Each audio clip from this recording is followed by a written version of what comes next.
Hello friends, आज के इस व्लॉग में मैं ये बताने वाली हूँ कि मैं कहाँ घूम गई थी। खैर, जहाँ भी घूम गई थी मैं अब फिर से आ चुकी हूँ and there's been lot of things happening. So ये जो व्लॉग अभी अपकमिंग व्लॉग्स जो कुछ भी आप देखने वाले हैं, ये ऑलरेडी मैंने बनाकर रख दिए थे and it was ready to be published, but then suddenly I had to go through something and so on. First of all मैं अपने जो भी सारे सब्सक्राइबर्स हैं इनसे सॉरी कहना चाहूँगी कि I had been inactive for a long time and मैं देख रही थी कि people were leaving some comments and all those things. इतना शांति से आप वेट कर रहे थे, so very thank you for your support. वहाँ पे ज़्यादा कमेंट्स तो नहीं थे, बट जो भी कमेंट्स थे I felt that I should be back and that is the reason why I am back here talking. तो सो 4 महीना there was huge pause everywhere. So सबसे पहले मैंने क्या किया था, like I just dusted the entire house, क्योंकि जो भी क्लीनिंग हो रहा था वो बस ऊपर ऊपर हो रहा था, डीप क्लीनिंग कहीं पर भी नहीं हुआ मेरे घर का। इस टाइम सबसे पहले मैंने एक भी कीला नहीं छोड़ा, एक भी कॉर्नर्स नहीं छोड़े, हर जगह की डीप क्लीनिंग करके निकाले। और 4 महीने मैंने घर का डीप क्लीनिंग नहीं किया, ओके, बिकॉज एवरी वीक मेरा डीप क्लीनिंग रहता है। एंड मैंने देखा, ओ माय गॉड, ये तो साल भर का डीप क्लीनिंग मुझे करना पड़ा। It took me around 20 days to deep clean the entire house. 20 days as in थोड़ा थोड़ा, क्योंकि मुझे और भी काफ़ी सारे काम रहते हैं, तो दिन का 1-2 घंटा निकाल के ऐसे करके मेरा मोर देन 2 weeks तक गया। यूजुअली मैं ड्राई क्लॉथ घुमाती हूँ तो ये सारे डस्ट निकल जाते हैं, बट इस टाइम काफ़ी सारे थिक लेयर थे तो मुझे स्क्रबिंग करना पड़ा, मतलब soap water and scrubber and then फिर उसको एक बार गीले कपड़े से पोंछना and then second time dry cloth से। So it was a huge process, it took a long time. Shakti को मैंने स्कूल में भेज दिया था और वो जब स्कूल में रहती थी वो टाइम में ही मैं क्लीनिंग कर पाती थी। सो ये जो डस्टिंग है, इट इज़ वेरी इसेंशियल कि हमें रेगुलरली कहीं पे भी डस्ट हमने देख लिया तो उसे तुरंत निकाल देना है। मोर ओवर मेरे घर पे ज़्यादातर वाइट फर्नीचर्स है या जो कुछ भी है मोर ऑफ वाइट कलर है। सो जो भी डेकोर पीसेस भी है या अपहोल्स्ट्रीज भी है, इसमें ज़्यादा क्लीनिंग जाता है। अगर मैंने 1-2 दिन एक्स्ट्रा छोड़ दिया तो then it is gone. It's like मुझे फिर से स्टार्ट करना पड़ेगा क्लीनिंग का प्रोसेस जो रहता है। इसलिए मैं regularly dusting as a part of routine करते जाती हूँ रोज़ के बेसिस में।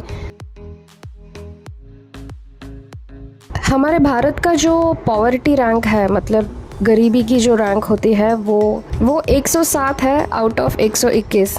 इसका मतलब ये हुआ कि ये अभी भी 50% के ऊपर है। ऐसे में हमें एक चीज़ का ध्यान रखना चाहिए कि we should try to avoid food wastage. जो भी फूड वेस्टेज है हमें उसे रोकना चाहिए और हमारे बच्चों को वेस्टेज का सही मायने बचपन से ही सिखाना चाहिए। कभी कभी हो जाता है food wastage, it's okay, but अगर हम इस चीज़ को सीरियसली ध्यान रखते हैं तो आई थिंक हमारे साइड से थोड़ा कुछ कंट्रीब्यूशन होगा to the society in terms of resource saving.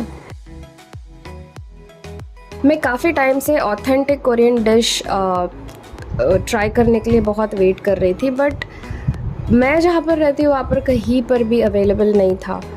And so it was always there on my list कि मुझे जहाँ पर भी कोरियन रेस्टोरेंट ऑथेंटिक वाला दिखा, that day I will definitely give a try.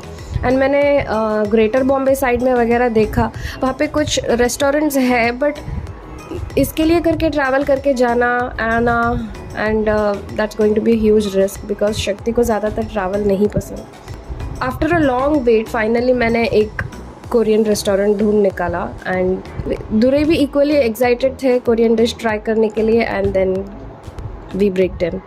सो ये जो रेस्टोरेंट है, आई एम श्योर दैट आप भी ट्राई करेंगे तो विल डेफिनेटली लव इट। एक डिश ऐसा नहीं था कि जिसके लिए मैं 1 पॉइंट कम दूँ, ऑल 5 स्टार्स। इसके जो भी डिटेल्स है मैंने अपने ब्लॉग में एक रिव्यू डाला है, लिंक नीचे डिस्क्रिप्शन में है, आप देख सकते हैं। सो अगर आपको भी कोरियन डिश या authentic Chinese, authentic Japanese food पसंद है तो आप भी डेफिनेटली रेस्टोरेंट जाकर ट्राई करके देखिएगा.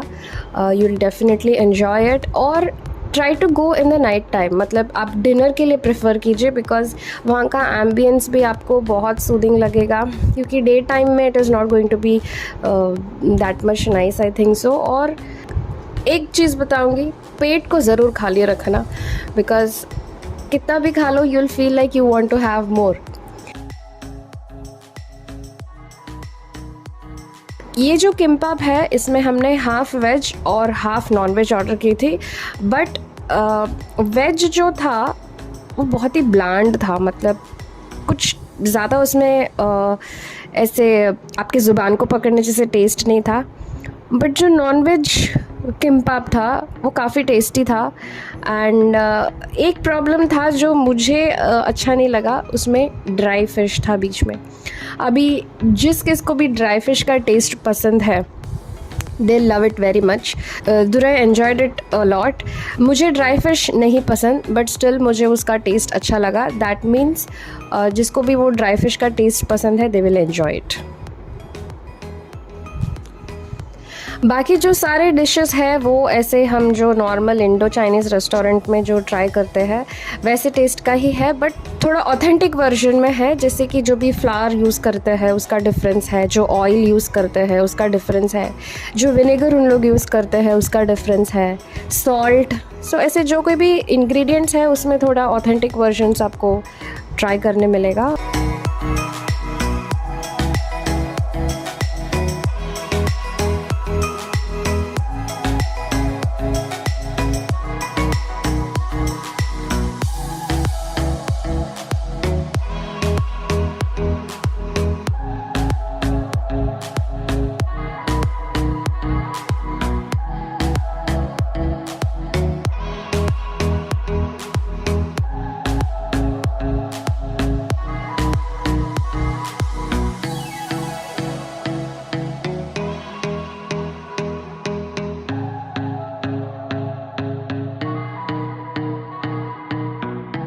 तो आज का व्लॉग यहीं पर ख़त्म होता है. व्लॉग किसी भी वजह से आपको अच्छा लगा होगा तो डेफिनेटली लाइक कीजिएगा. सी यू विद अनदर कंटेंट. तब तक के लिए टेक केयर.